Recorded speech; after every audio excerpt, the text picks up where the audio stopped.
कि IAS IPS सब exam से बनते हैं, सांसद विधायक सब जनता के वोट से बनते हैं, लेकिन एक जुडिशली ऐसा क्यों है कि जज अपने जज को बनाता है? ये भी तो हमने एक मांग करी कि एक स्पेशल बेंच बनाई जाए जो दिन रात इसकी सुनवाई करे और जो 80 पेंडिंग जो हमारी पिटीशन उनको फैसला करें। तारीख पे तारीख हम थक चुके हैं। वो बेंच ऐसी होना चाहिए, ना तो उसमें फॉरवर्ड क्लास का कोई व्यक्ति हो, ना बैकवर्ड क्लास का व्यक्ति हो। ट्विटर पे जब ट्रेंड करने लगा तो इन लोगों ने फटाक से उस न्यूज को हटा दिया, लेकिन वो अच्छा रहा, हमने स्क्रीनशॉट ले लिए। यदि हम स्क्रीनशॉट नहीं ले पाते ना तो उल्टा हम पर केस लगा के हमको ये जेल डालने की साजिश करते। इस समय मेरे साथ खास मेहमान हैं लोकेंद्र गुर्जर। आप सब ट्विटर पर देख रहे होंगे। एक जो वर्तमान में चीफ जस्टिस ऑफ इंडिया है डीवाई चंद्रचूड़, उनके पिता सुप्रीम कोर्ट में चीफ जस्टिस थे वाईवी चंद्रचूड़, और उन पर आरोप लगा था कि वो ब्राह्मण जज बनाना चाहते हैं। उनका ब्राह्मण जजों की तरफ झुकाव है।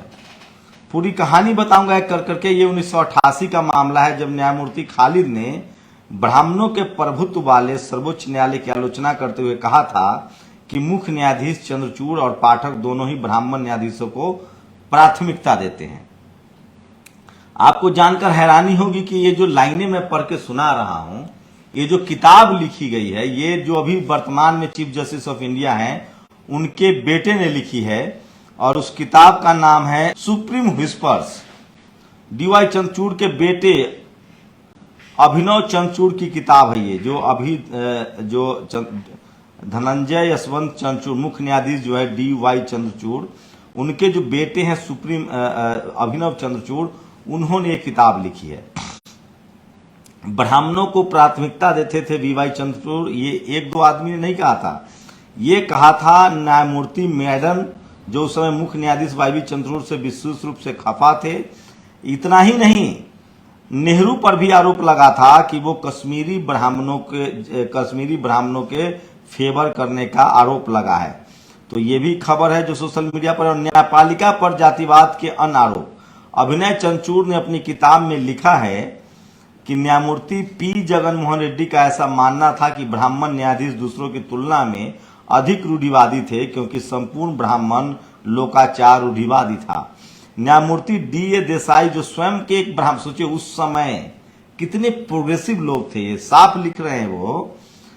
न्यायमूर्ति पी जगनमोहन रेड्डी का ऐसा मानना था कि ब्राह्मण न्यायाधीश दूसरों की तुलना में अधिक रूढ़िवादी हैं, क्योंकि संपूर्ण ब्राह्मण लोकाचार, जो उनका रहन सहन आचार विचार है, वो रूढ़िवादी था।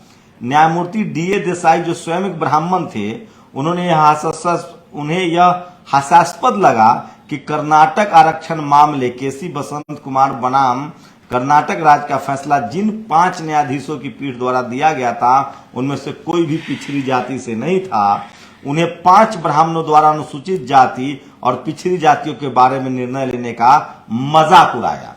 ये मैं क्यों आपको कहानी बता रहा हूं, बताऊंगा। उसका सीधा संबंध लोकेंद्र गुर्जर से है, और ये किताब मैंने नहीं लिखी है। ये जो लाइनें मैं बता रहा हूं, ये जो चीफ जस्टिस ऑफ इंडिया अभी डीवाई चंद्रचूड़, उनके बेटे ने सुप्रीम व्हिस्पर्स में ये सारी बातें लिखी है कि किस तरह से एक आरक्षण के फैसले पर 5 जज ब्राह्मण थे। मुख्य न्यायाधीश पाठक ने गॉड वॉयस अभिनव चंद्रचूड़ के प्रोफेसर को बताया था कि इंदिरा गांधी हत्या मामले से जुड़े केहर सिंह बनाम भारत संघ के ऐतिहासिक मामले का फैसला करने वाले भी सभी 5 न्यायाधीश ब्राह्मण थे। बता दें कि सर्वोच्च न्यायालय में दक्षिण भारत के पहले गैर ब्राह्मण न्यायाधीश पी गोविंद मेनन की नियुक्ति सितंबर 1956 में हुई थी, यानी भारत की आजादी के 9 साल बाद।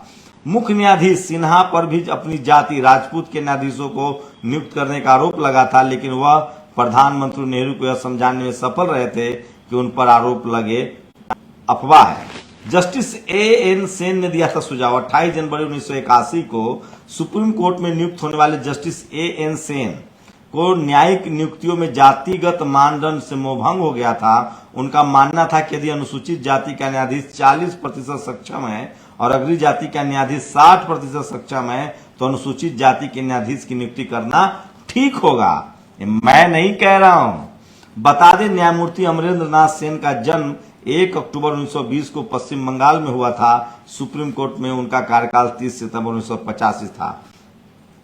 दूसरी तरफ एसपी जैन जैसे जज थे जिनका मानना था कि कलकत्ता, बंबई और मद्रास में न्यायपालिका पर ब्राह्मणों का प्रभुत्व था, लेकिन अदालतों को निर्णय लेने में जाति कोई कारक नहीं थी। न्यायमूर्ति एमएच कानिया ने कहा था कि बंबई हाईकोर्ट में जाति कोई कारक नहीं था, लेकिन आंध्र प्रदेश, उत्तर प्रदेश और अन्य जगहों पर इसका ध्यान रखना होगा।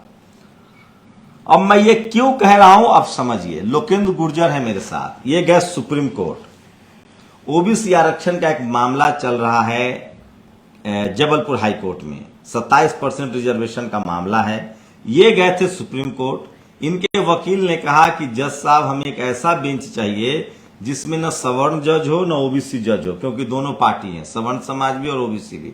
हमें एक न्यूट्रल बेंच चाहिए। शुरुआत में खबर आई कि 10 लाख का जुर्माना है, अब 50,000 का जुर्माना है। लोकेंद्र गुर्जर से मैंने ये सारे बैकग्राउंड में इसलिए पढ़ के बताया कि जितनी बातें मैंने कही है ये मैंने नहीं लिखी है, ये डी.वाई. चंद्रचूड़ के जो बेटे हैं उनकी किताब में है। बताइए लोकेंद्र, ये बहुत जरूरी था पीछे की चीजें बताना। क्या था मामला, थोड़ा सा और आगे आइए। क्या था मामला और क्यों गए थे आप सुप्रीम कोर्ट? आज मध्य प्रदेश में 2018 दिसंबर से हमारे यहाँ मध्य प्रदेश में ओबीसी रिजर्वेशन का मामला चला। जब मध्य प्रदेश में हमने उससे पहले भी आंदोलन चलाए। जब 19 में, जब 18 में जब सरकार आई कांग्रेस की, उस सरकार ने आके जब मध्य प्रदेश में ओबीसी रिजर्वेशन लागू किया, और लागू करने के बाद उसको कुछ लोगों ने, फॉरवर्ड क्लास के लोगों ने हाई कोर्ट में जाके उसके खिलाफ पिटीशंस लगाई और उसको स्टे करा दिया। फिर हम दोबारा से एक दो उसमें लगा हुआ था, पहले शिक्षा में, फिर पीएससी में, फिर हमने अपने पक्ष रखे। वही हमारे लगभग ओबीसी रिजर्वेशन से रिलेटेड 80 पिटीशन अभी मध्य प्रदेश के हाई कोर्ट जबलपुर में पेंडिंग है। 5 साल होने को आ गए, अगले चुनाव आ गया, ना तो ढंग से भर्ती हो पा रही है, ना 27% रिजर्वेशन लागू हो पा रहा है, ना कुछ हो पा रहा है। तो हमने एक मांग करी कि हमें ये 80 पिटीशन जो ओबीसी रिजर्वेशन को लेकर पड़ी हैं, कुछ हमारे समर्थन में है, कुछ हमारे विरोध में है, लेकिन है सब ओबीसी रिजर्वेशन से रिलेटेड। जो ओबीसी रिजर्वेशन चाहते हैं उन्होंने ओबीसी को 27% रिजर्वेशन पाने के लिए पिटीशन लगाई है, और जो फॉरवर्ड क्लास के लोग हैं वो नहीं चाहते हैं कि ओबीसी को 27% रिजर्वेशन मिले, उन्होंने हमारे खिलाफ पिटीशन लगाई है कि ओबीसी को 27% रिजर्वेशन नहीं मिलना चाहिए। 5 साल होने के बाद भी ढंग से कोई सुनवाई नहीं हो रही है। हमने एक मांग करी कि एक स्पेशल बेंच बनाई जाए जो दिन रात इसकी सुनवाई करे, और जो 80 पेंडिंग जो हमारी पिटीशन उनको फैसला करें। तारीख पे तारीख, तारीख पे तारीख, हम थक चुके हैं भाग भाग के। लेकिन वो बेंच कैसी होना चाहिए? वो बेंच ऐसी होना चाहिए ना तो उसमें फॉरवर्ड क्लास का कोई व्यक्ति हो, ना बैकवर्ड क्लास का व्यक्ति हो। उसके पीछे का हमारी मंशा क्या थी वो भी हम आपको बता देते हैं। यदि ओबीसी का कोई जज उसमें रहता, वो ओबीसी के पक्ष में कहीं डिसीजन दे देता, तो जो फॉरवर्ड क्लास के लोग हैं ना वो हाय तौबा मचा देते, अरे वो बाइस्ड था, ओबीसी का था, ऐसा था, वैसा था, और इसलिए ये नहीं होना चाहिए। लेकिन हम 100% हम भी श्योर थे यदि फॉरवर्ड क्लास का कोई भी जज रहेगा, हमारे अगेंस्ट फैसला आएगा, वो कभी रिजर्वेशन को लागू नहीं करेगा। क्योंकि यदि वो रिजर्वेशन को लागू करते तो 5 साल से फॉरवर्ड क्लास के जज हमारे हाई कोर्ट में सुन रहे हैं, वो अभी तक उसको सेटल कर चुके होते, उसकी सुनवाई करके 27% हमको जो हमारा अधिकार दे चुके होंगे, क्योंकि उनकी मानसिकता नहीं है कि ओबीसी को 27% रिजर्वेशन मिले। हमने अब इसका रास्ता निकाला, हमने अपने विधि विशेषज्ञों के साथ बैठा, हमने आम जनता से इसकी राय ली, तो राय ये निकल के आई कि ऐसी बेंच बनाई जाए ना तो जिसमें कोई फॉरवर्ड क्लास का व्यक्ति हो, ना कोई बैकवर्ड क्लास का व्यक्ति हो। इसके इतर एससी, एसटी, माइनॉरिटी के जज की एक ऐसी बेंच बनाई जाए जो इसकी दिन प्रतिदिन सुनवाई करके और हमको 27% आरक्षण मिलना चाहिए उसको फाइनलाइज करे, हमको 27% आरक्षण दें।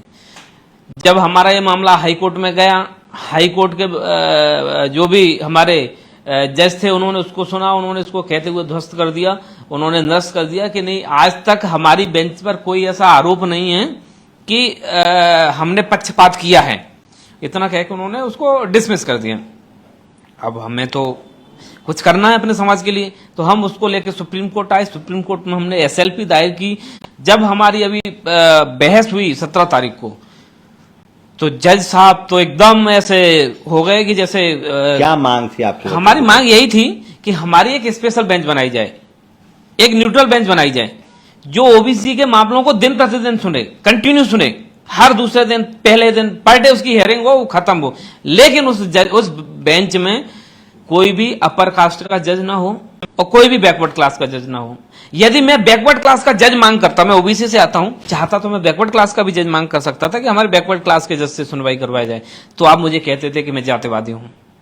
मैंने ओबीसी के भी जज को ना होने की सिफारिश उसमें की है कि ओबीसी का भी जज उसमें नहीं होना चाहिए, लेकिन फॉरवर्ड का भी नहीं होना चाहिए, क्योंकि उनकी मानसिकता कभी हमारे साथ रही नहीं है। वो कभी नहीं चाहते कि ओबीसी को 27% रिजर्वेशन मिले। यदि वो चाहते होते तो हमें पिटीशन लगाने की जरूरत नहीं पड़ती। लेकिन जज साहब ने जब जैसे ही मामला सुना और पिटीशन पढ़ी, उनका पारा इतना गर्म हो गया कि उन्होंने सुनना तो दूर की बात, उन्होंने कहा कि आप ये आपकी हिम्मत कैसे हुई यहां तक ले आने की? आज तक हाईकोर्ट ने इसमें वो क्यों नहीं लगाई, पेनल्टी क्यों नहीं लगाई आप पे? मेरे वकील ने कहा, सर आप हमारे माय लॉर्ड हो, भगवान हो, आप हमारी बात तो सुनिए, हम चाहते क्या हैं? 27% जो मध्य प्रदेश में ओबीसी का रिजर्वेशन वो लागू हो। उन्होंने कॉस्ट बढ़ाना शुरू करी, 15,000, 20,000, 50,000, 1 लाख, 2 लाख और 5 लाख। 5 लाख तक का आपने जो वीडियो सुना होगा ऑनलाइन में, आपने देखा होगा कि जज खुद कह रहे हैं कि 5 लाख तक की आपको कॉस्ट लगाएंगे। इतना कह के मामले को उन्होंने डिसमिस कर दिया। हमने कहा ठीक है भाई, सुप्रीम कोर्ट है, हम उससे कुछ कह तो नहीं सकते। हमने तैयारी करी, हम रिव्यू में जाएंगे या उसके आगे क्या तैयारी कर रहे हैं, हमने विधि विशेषज्ञों से सलाह करी। लेकिन कल सुबह जब जैसे ही बार एंड बेंच करके एक न्यूज चैनल है, वो सुप्रीम कोर्ट का ही है, सुप्रीम कोर्ट में ही उनकी जो खबर है प्रकाशित करता है, उसने सुबह सुबह जैसे ही खबर प्रकाशित करी, हमने देखा उसमें लिखा हुआ था कि जो भी पिटिशनर है जिसने न्यूट्रल बेंच की मांग की है, उस पर 10 लाख का जुर्माना लगाया जाता है। जैसे ही हमारे लोगों ने, दिलीप मंडल जी ने, नितिन मेश्राम जी ने, और भी हमारे जितने भी ओबीसी, शंभू जी ने, नेशनल जनमत के नीरज जी ने, और भी जितने भी जो भी ओबीसी SC ST हितैषी लोग थे, उन्होंने जब इसको वायरल किया, ट्विटर पे जब ट्रेंड करने लगा, तो इन लोगों ने फटाक से उस न्यूज को हटा दिया। लेकिन वो अच्छा रहा, हमने स्क्रीनशॉट ले लिए। यदि हम स्क्रीनशॉट नहीं ले पाते ना, तो उल्टा हम पर केस लगा के हमको ये जेल डालने की साजिश करते। वो तो हमने अपना दिमाग चलाया, दिलीप मंडल जी ने उसके स्क्रीनशॉट लिए और उसको हमने संभाल के रखा दिखाने के लिए कि ये क्या है। इन्होंने शाम तक सर कोई आदेश नहीं निकाला। नाइट में जब एकदम पूरा माहौल हो गया, ट्विटर पर 5वें नंबर पर सपोर्ट लोकेन गुर्जर जब ट्रेंड करने लगा, तब इनको समझ में आ गया कि मामला कंट्रोल से बाहर है। इन्होंने चुपके से एक आदेश अपलोड किया, उसमें लिखा हुआ था 50,000 का आप पर कॉस्ट लगाई जाती है। तो आप इनकी मानसिकता आप ये कहते हैं कि इनकी मानसिकता ग्रसित नहीं है, तो आप 10 लाख से 5 लाख पे कैसे आ गए? आपको क्यों नहीं भरोसा? आप न्यूट्रल बेंच ही क्यों चाहते हैं? हम न्यूट्रल बेंच इसलिए चाहते हैं कि वो हमें 27 फॉरवर्ड के जो भी जज हैं, वो 27% हमारा हक अधिकार नहीं दे सकते। यदि वो दे रहे होते तो हमको 27% कब मिल गया होता भाई। 10% की सीमा जब ईडब्ल्यूएस के लिए टूट सकती है, तो 50% की सीमा 10% उनको देने के लिए, तो 27% को देने में क्या प्रॉब्लम है आपको? और कहीं भी उसमें इंदिरा साहनी जजमेंट में भी कहीं नहीं लिखा हुआ है कि 50% से ज्यादा सीमा नहीं हो सकती है। लेकिन इनकी मानसिकता, इनने ऐसी मानसिकता बना रखी है कि जो इन्होंने सोच लिया वही सब सही है। उसके आगे ये किसी की सुनने को तैयार नहीं है, इसके आगे ये किसी की समझने को तैयार नहीं है। तो हमने कहा कि हमने खुद भी कहा कि हमें ओबीसी का जज नहीं चाहिए, लेकिन आप इसके इतर SC ST है, माइनॉरिटी है, उनके जज बनाइए ना। लेकिन सर हकीकत आपको बताऊं, मध्य प्रदेश में कोई भी ST का जज नहीं है। ये बनाए कहां से? ये अपनी कमजोरी छुपाने के लिए। यदि हम कहते हैं कि नहीं हम बनाएंगे, देखेंगे, विचार करेंगे, तो ये लाएंगे कहां से साहब? इसलिए उसको छुपाने के लिए। SC जज तो होंगे, SC है, ST नहीं है ना। अब आप लोग भरोसा क्यों नहीं करते हैं लीगल सिस्टम पर? सर हम क्या, पूरा देश भरोसा नहीं करता इन पे। आपने अभी इनकी किताब पढ़ के सुनाई ना, जो अभी चीफ जस्टिस उनके बेटे ने लिखी है ना, मैंने तो नहीं लिखी। वो अभी एट प्रेजेंट चीफ जस्टिस हैं, उनके बेटे ने लिखी है, वो खुद ब्राह्मण है। ब्राह्मण के जो चीफ जस्टिस उनके बेटे ने जब कहा कि ये चाहते हैं सुप्रीम कोर्ट के जो भी जज हैं या जो भी चीफ जस्टिस हैं वो हमेशा चाहते हैं कि ब्राह्मण ही इसका जज रहे और फॉरवर्ड क्लास के ही लोग इनके जज रहें, तो ऐसा क्यों? अब 50 आज तक आप ये बताओ, आज तक ये क्यों नहीं बना पाए फिर जज? आज तक आप लिस्ट देखिए, कल दिलीप मंडल जी ने एक लिस्ट डाली थी, उसमें देखिए कितने बैकवर्ड क्लास के लोग हैं, कितने SC ST के लोग हैं, कितने माइनॉरिटी के लोग हैं, ऐसा क्यों? तो जो लोगों की नियुक्ति तो मेरिट के आधार पर होती है कि सर कौन सी मेरिट के आधार पर होती है? इनकी कोई मेरिट नहीं, इनकी सिर्फ ये मेरिट है कि सिर्फ वो चीफ जस्टिस या जस्टिस के घर जन्म लेता है। सर किसी भी चीफ जस्टिस के घर जब बच्चा जन्म लेता है ना तो नर्स बधाई देती है कि जस्टिस साहब बधाई हो, आपके घर में जस्टिस पैदा हुआ है। ये मेरिट है इनकी। ये करते क्या है, क्या है इनकी मेरिट? यदि मेरिट है ना तो एक कमीशन बनाइए, जैसे IAS IPS के सिलेक्शन होते हैं ऐसे जुडिशली कमीशन बनाइए, एग्जाम करवाइए, कंपीट करवाइए, जो अच्छा उस लायक होगा आप उसको लेके आइए। आप क्यों कॉलेजियम सिस्टम चाहते हो? आप क्यों नेपोटिज्म सुप्रीम कोर्ट में चाहते हो? क्या भाई 200 परिवार के लोग? मैं तो ये भी कहता हूं भाई ब्राह्मण समाज में भी वही 200 परिवार के लोग ही क्यों बनते हैं भाई? जो अदर जो फॉरवर्ड क्लास के लोग हैं उन्हीं के बच्चे जज क्यों बनते हैं? उनके अलावा इतर भी तो लोग हैं, वो कभी नहीं चाहेंगे। उन लोगों को जो लोग कहते हैं कि OBC और SC ST के रिजर्वेशन से देश बर्बाद होता है, उनको मैं कहना चाहता हूं, क्या आपको नेपोटिज्म, क्या आपको कॉलेजियम सिस्टम के आधार से इस सुप्रीम कोर्ट और हाई कोर्ट में जो रिजर्वेशन है वो कभी नहीं दिखता? उस पर आप क्यों नहीं बोलते हो? उस समय आप क्यों गुड़ खा के मुंह में गूंगा बन के बैठ जाते हो? उस पर भी तो आप बात करिए, वो भी तो रिजर्वेशन है, उस पर आप क्यों नहीं चर्चा करना चाहते? तो ये सब चीजें सर पूरा देश समझ रहा है। अब आने वाला समय में इनकी जो ये कलाकारी ये नहीं चलेगी। एक दिन मैं ये इस चीज का समर्थन नहीं करता। मैंने देखा था, कल मैं कोई न्यूज देख रहा था कि किसी देश में किसी जज ने कोई गलत फैसला दे दिया था। मैं इसका समर्थन नहीं कर रहा, फिर बोल रहा हूं मैं, तो वहां पे लोग उसके जज के घर घुस गए, उसका मकान तोड़ दिया, किसी का नुकसान कर दिया। जब तक आप जुडिशरी में विश्वास नहीं जीत पाओगे तो आने वाली स्थिति ऐसी होगी इस देश की।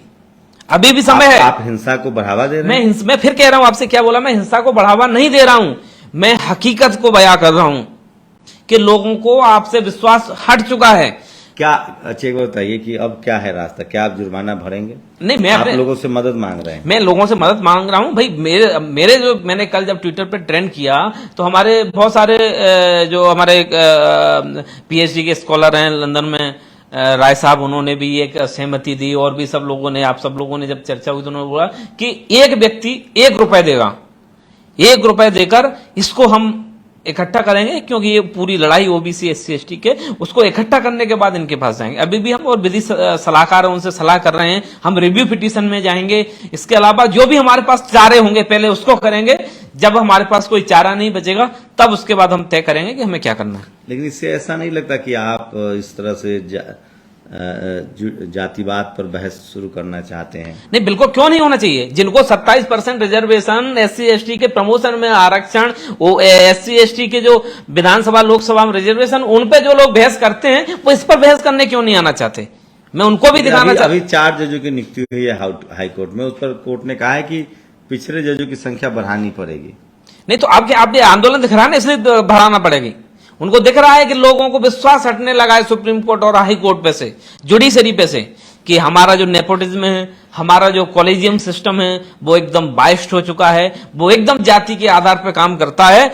अब हमारा समाज, OBC SC ST माइनॉरिटी के लोग समझदार हो गए हैं, पढ़ने लिखने लगे हैं, और वो इन सब चीजों के खिलाफ विद्रोह कर सकते हैं, इसलिए वो सिर्फ बातें करते हैं। वो बातें भर करेंगे, मैं सिर्फ कह रहा हूं आपसे, वो बातें भर करेंगे, बातें भर करने के बाद काम कुछ नहीं करेंगे। मैं आपसे चैलेंज करता हूं, सरकार जिस दिन शिकंजा कसना चाहेगी ना, उस दिन ही सुप्रीम कोर्ट सरेंडर कर देते हैं। बोला कि आप कॉलेजियम पे बात मत करिए, आपकी व्यक्तिगत काम है, क्या बताइए, हम तैयार हैं करने के लिए।